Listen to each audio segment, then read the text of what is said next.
राम रामेति रमे रामे मनोरमे सहस्रनाम तत्तुल्यम राम नाम वरानन। सीता जी के स्वयंवर का दिन भी आ गया। रणभूमि देश विदेश के राजाओं, राजकुमारों और जनकपुरवासियों ने से खचाखच भर गया। मुनिवर विश्वामित्र के साथ श्री राम लक्ष्मण भी वहाँ आ पहुँचे। महाराज जनक ने अत्यंत आदर के साथ उन्हें विशेष आसन पर विराजमान किया। प्रभु का दिव्य रूप सबके आकर्षण का केंद्र बन गया था। जिनकी जैसी भावना थी उसी अनुरूप उसे श्री राम दिखलाई दिए। भक्त के लिए वे भगवान थे तो दुष्ट जनों के लिए साक्षात यमराज। प्रभु के आगमन से ही उनके सभी प्रतिद्वंदी उसी प्रकार फीके पड़ गए जिस प्रकार सूर्य के उदय होने पर तारे। सभी मन ही मन यह समझ चुके थे कि वरण तो सीता जी श्री राम का ही करेंगी।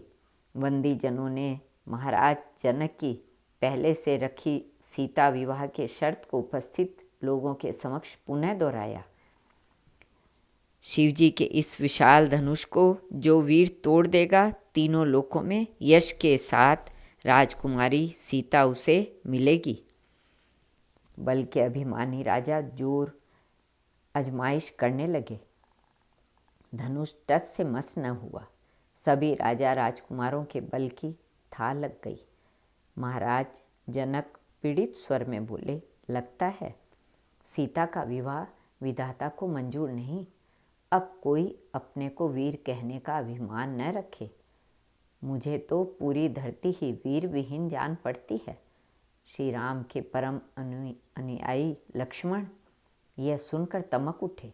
श्री राम ने उन्हें शांत रहने का संकेत किया।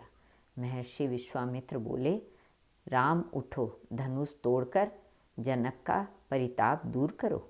भगवान श्री राम मुनिवर के चरणों में सिर झुकाकर उठे। लक्ष्मण ने दिक्पालों को सावधान कर दिया। प्रभु सिंह की सी चाल चलते धनुष के समीप पहुँचे। मन ही मन गुरुदेव के चरणों में प्रणाम करके बिजली की गति से उन्होंने धनुष उठाया, चढ़ाया और बीचों बीच से तोड़ दिया। सखियों के साथ जगदम्बा सीता आई और जगत पिता श्री राम के गले में उन्होंने जयमाल पहना दी। शिवजी का धनुष टूटने से उत्पन्न भीषण ध्वनि सुनकर परम तेजस्वी परशुराम जी जनकपुर आए।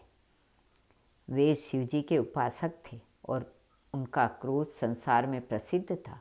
जनक दरवाजे में उनके पहुँचते ही भयभीत राजा लोग पिता सहित अपना नाम ले लेकर उन्हें प्रणाम करने लगे। महाराज जनक ने सीता जी को उनसे आशीर्वाद दिलाया। महर्षि विश्वामित्र भी श्री राम लक्ष्मण के साथ उनसे मिले। श्री राम लक्ष्मण के अद्भुत सौंदर्य को देखकर परशुराम जी थकित रह गए। तभी भृगुकुल नंदन की दृष्टि शिवजी के टूटे धनुष पर पड़ी। क्रोधित होकर उन्होंने कहा, जनक बता, मेरे आराध्य देव का यह धनुष किसने तोड़ा? भय विह्वल जनक कुछ बोल न सके। श्री राम ने उत्तर दिया, नाथ, आपका ही कोई दास धनुष तोड़ने के लिए जिम्मेदार है। आप आदेश करें उसके लिए। परशुराम बोले, सेवक या दास वह है जो सेवा करे। शिवजी का धनुष तोड़ने वाला तो सहस्त्रबाहु के समान मेरा शत्रु है। वह यदि इस सभा से अलगा नहीं दिया जाता तो वहाँ उपस्थित समस्त राजागण मारे जाएंगे। परशुराम जी की यह गर्वोक्ति सुनकर लक्ष्मण जी ने कहा, बचपन में हमने ढेरों दुनिया तोड़ डाली, तब तो आपने कभी क्रोध नहीं किया, फिर इस पुराने धनुष की इतनी ममता क्यों? परशुराम जी की क्रोधाग्नि में जैसे आहुति पड़ गई। अपने फरसे को सुधार कर वे लक्ष्मण जी को धमकाने लगे। लक्ष्मण जी फिर अपने व्यंग बाणों से परशुराम जी को छलनी करने लगे।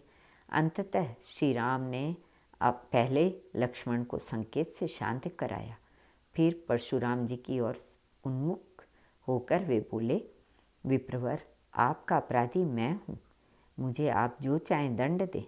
लक्ष्मण अभी बालक हैं, बालक की बातों को गुरुजन बुरा नहीं मानते। भगवान राम की शांत, शीतल और रहस्यमय वाणी सुन परशुराम जी की बुद्धि से पर्दा हट गया।